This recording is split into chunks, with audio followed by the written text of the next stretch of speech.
وعلیکم السلام ورحمۃ اللہ وبرکاتہ۔ ارے جناب جاوید صاحب، خیریت تو ہے؟ کہاں جا رہے ہیں پاجامہ اٹھائے ہوئے، آستین لٹکائے ہوئے، اور یہ کیا حال بنا رکھا ہے؟ آپ کا امامہ کہاں ہے؟ یہ گدھا نگرانی رومال سر پر ڈالے ہوئے، کہیں لباس کی تبدیلی کے ساتھ ساتھ عقیدہ تو نہیں تبدیل کر لیا آپ نے؟ ارے شہزاد صاحب، یہ کیا بولے جا رہے ہو آپ؟ میں تو آپ کے پاس آیا تھا تاکہ تمہیں بھی دین کی وہ باتیں بتاؤں جو آج تک ہم سے یہ حنفی لوگ چھپاتے رہے اور ہماری نماز خراب کرتے رہے۔ ارے جناب جاوید صاحب، وہ کون سی نئی بات آپ لے آئے جو امت کے جلیل القدر فقیہ امام اعظم ابو حنیفہ نعمان بن ثابت رحمۃ اللہ تعالی علیہ سے پوشیدہ تھی، یا معاذ اللہ انہوں نے امت سے چھپا دی جو کسی کو خبر نہیں مگر آپ کو پتہ چل گئی؟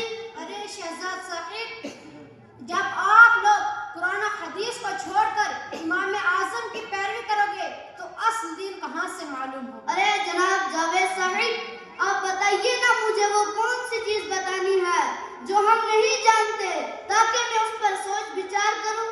ارے شہزاد صاحب، آپ یہی دیکھو نا، ہم نے نماز میں رسول اللہ صلی اللہ تعالی علیہ وسلم کی پیاری سنت رفع یدین کو چھوڑ دیا ہے، جبکہ بخاری اور مسلم شریف میں موجود ہے کہ حضور علیہ السلام رفع یدین کرتے تھے۔ حضرت عبداللہ بن عمر فرماتے ہیں ان رسول اللہ صلی اللہ تعالی علیہ وسلم اذا افتتح الصلاة رفع یدیہ واذا رکع واذا رفع رأسہ من الرکوع رفعہما۔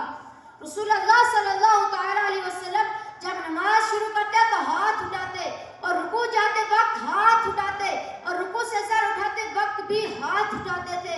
یہ حدیث متفق علیہ ہے، اس میں رفع یدین کا مسلسل عمل واضح ہے۔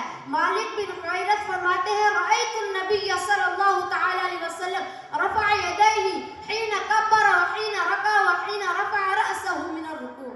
ارے جناب جاوید صاحب، یہ ساری احادیث نہ صرف امام اعظم بلکہ ہر عالم دین کو معلوم ہے، لیکن یہ حدیث منسوخ ہے اور یہ عمل ابتدائی اسلام میں تھا۔ اللہ تبارک و تعالی نے قرآن مجید میں ارشاد فرمایا الذین هم فی صلاتهم خاشعون۔ اس آیت کی تفسیر میں حضرت ابن عباس رضی اللہ تعالیٰ عنہ نے فرمایا کہ مخبتون متبازعون لا یلتفتون یمینا ولا شمالا ولا یرفعون ایدیہم فی الصلاة۔ حضور صلی اللہ تعالی علیہ وسلم کی آخری نماز کو حضرت عبداللہ بن مسعود نے بیان کرتے ہوئے فرمایا الا اصلی بکم صلاة رسول اللہ صلی اللہ تعالی علیہ وسلم فصلی فلم یرفع یدیہ الا فی اول مرہ۔ کیا میں تمہیں رسول اللہ صلی اللہ تعالی علیہ وسلم کی نماز نہ پڑھاؤں؟ پھر آپ نے نماز پڑھائی اور صرف تکبیر تحریمہ کے وقت ہاتھ اٹھائے، اس کے بعد نہیں اٹھائے۔ اچھا، یہ حدیث بھی ہے؟ جناب جاوید صاحب، آپ خود کو اہل حدیث کہتے ہیں لیکن حدیث کا پتہ ہی نہیں۔ جناب جاوید صاحب، رسول اللہ صلی اللہ تعالی علیہ وسلم کا آخری عمل ہی اپنایا جائے گا، جبکہ رسول اللہ صلی اللہ تعالی علیہ وسلم کا آخری عمل ناسخ اور پہلا عمل منسوخ ہے۔ یہی ترتیب نزول قرآن میں بھی ہے۔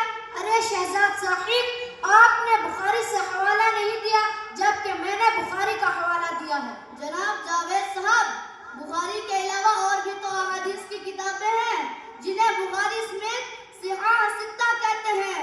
امام بخاری نے خود فرمایا کہ مجھے ایسی لاکھوں حدیثیں یاد ہیں جو سندن و متنن درست اور صحیح ہیں، جنہیں میں نے بخاری میں شامل نہیں کیا ہے۔ ترک رفع سے تو سنت کا ترک لازم آ رہا ہے جناب۔ ترک سنت کیسے؟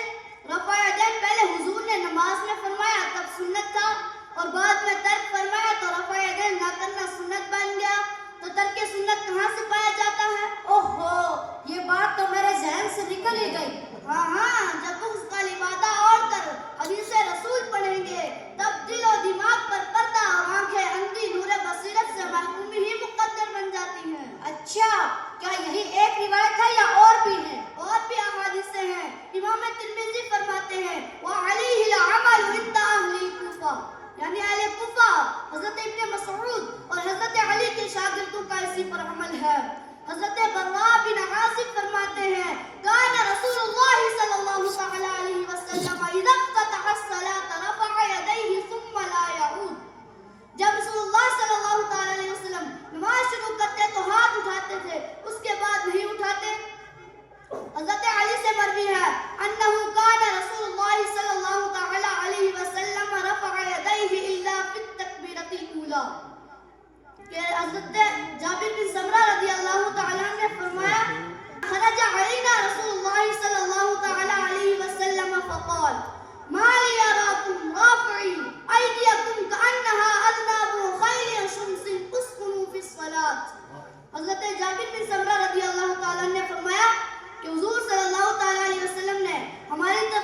حدیث صحیح ہے؟